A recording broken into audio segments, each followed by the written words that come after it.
19세기를 근대의 가장 위대한 세기라고 부릅니다.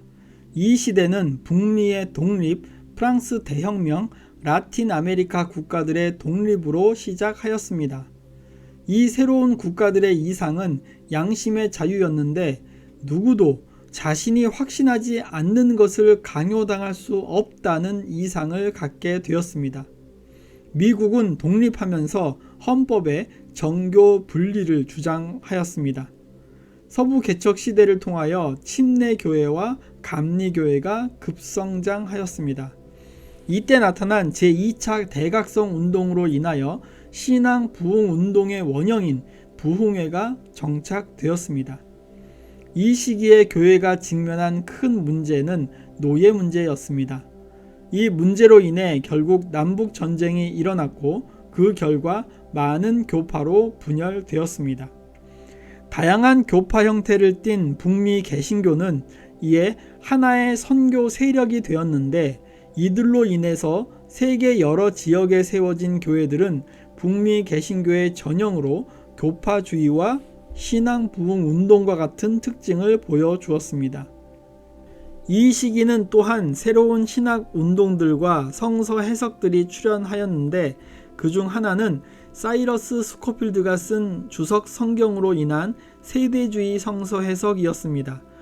이 독특한 성서 해석 방법은 북미 개신교의 영향력을 통하여 세계로 확산되었습니다. 한편 이 시기에 발견된 과학적인 사고와 기존의 신앙 해석과 충돌하면서 현대 과학과 진화론을 배격하는 근본주의가 탄생하였습니다. 근본주의는 1895년 나이아가라 폭포에서 열린 회의에서 선포된 기독교 신앙의 5개의 근본 원리들이란 이름 때문에 붙여진 명칭이었습니다. 이 시기는 또한 기독교에서 파생된 요소들을 포함한 신흥 종파들이 출현했는데 몰몬교, 여호와의 증인, 그리고 크리스천 사이언스 등이 있습니다. 프랑스 혁명은 처음부터 기독교 신앙에 대한 적대감을 보여주다가 결국에는 이성 숭배를 공포했는데 그로 인해서 많은 기독교인들이 희생되었습니다. 프랑스 혁명 이후 유럽에서의 카톨릭 교회는 이것에 대한 반응으로 점점 보수적인 성향으로 변했고 가톨릭 교회의 위계 질서는 자유와 민주주의라는 새로운 이상들과 대립하게 되었습니다. 라틴 아메리카에서 독립을 주장하는 운동들은 가톨릭의 위계 질서와 충돌하게 되었는데 그 위계 질서에 속한 사람들 대부분은 왕실에 충성하는 사람들이었습니다. 라틴 아메리카에서 독립을 주장하는 운동들은 가톨릭의 위계 질서와 충돌하게 되었는데 그 위계 질서에 속한 사람들 대부분은 왕실에 충성했던 사람들이었습니다. 그런데 독립 이후에 그들의 옛 권리를 되찾았는지에 대한 것은 생각해 볼 문제입니다. 자유주의자들과 보수주의자들 사이에 끊임없는 정쟁과 기득권에 대한 태도들 때문에 신생 정부들과 가톨릭 교회 사이에 다양한 타협이 이루어지기도 하였습니다. 이전에 17, 18세기에서 유행한 합리주의의 영향으로 19세기 개신교 신학자들은 엄격한 합리적 믿음만이 근대 세계에 잘 어울릴 수 있다고 생각하였는데 이것이 19세기 자유주의라는 신학으로 나타났습니다. 신앙을 재해석함으로써 근대의 도전에 응한 최초의 개신교 신학자는 프리드리히 슐라이엘 마허였습니다.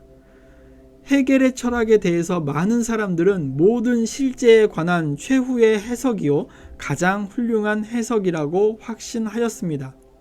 그런데 이것에 대해서 덴마크의 신학자이자 철학자인 키에르케고르는 근본적인 실제는 실존이라고 주장하였습니다.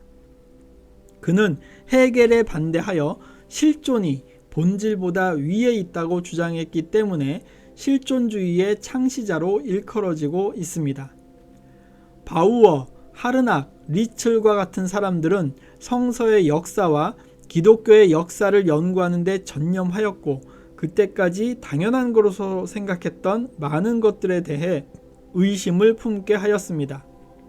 그 결과 평범한 신앙인들의 단순한 믿음과 신학자들의 해석의 차이가 벌어지기 시작하였습니다. 이러한 신학적 발전에 대한 반동으로 근본주의가 생겨났고 교회에서 정통주의를 보존하고자 힘쓰는 운동들도 생겨났습니다. 한편 로마 가톨릭은 근대의 물결을 역행하고 있었습니다. 피우스 9세의 재위 기간에 마리아의 순결 잉태 교리가 세상에 선포되었고 민주주의, 사상의 자유, 종교의 자유와 같은 많은 근대의 사상들이 정죄되었습니다. 그리고 1870년에 제1차 바티칸 공의회에서 교황 피우스 9세의 주도하에 교황 무오 교리가 선포되었습니다. 이로 인해서 가톨릭 교회의 신앙을 근대적인 입장에서 해석하려고 했던 신학자들은 정죄와 파문을 당했습니다. 이러한 가톨릭 교회의 입장은 교황 피우스 12세가 죽을 때까지 계속되었습니다. 유럽에서 기독교는 과거 속으로 사라져가고 있다라고 생각되던 시기에 기독교 신앙은 광범위한 지역으로 팽창되어서 최초로 보편적인 신앙이 되었습니다. 19세기 교회사에서 가장 중요한 사건은 기독교의 선교 확장, 특히 아시아, 태평양, 아프리카, 이슬람교 세계와 라틴 아메리카에서 있었던 개신교의 선교 확장이라고 할 수 있습니다. 이것은 19세기 서구 열강의 식민지 개척과 밀접한 연관이 있었다는 것을 부인할 수 없습니다. 아시아에서 최초로 선교사들의 관심을 끈 곳은 인도였습니다. 인도는 특히 윌리엄 캐리의 관심을 끌었는데 그는 최초로 근대적 선교를 주창한 위대한 선교사였습니다. 그는 에큐메니칼 운동의 선구자로 다양한 선교 사업들 사이의 협력을 요구하였습니다. 동남아시아에서는 에디노렘 저드슨이 캐리처럼 유명하게 되었습니다.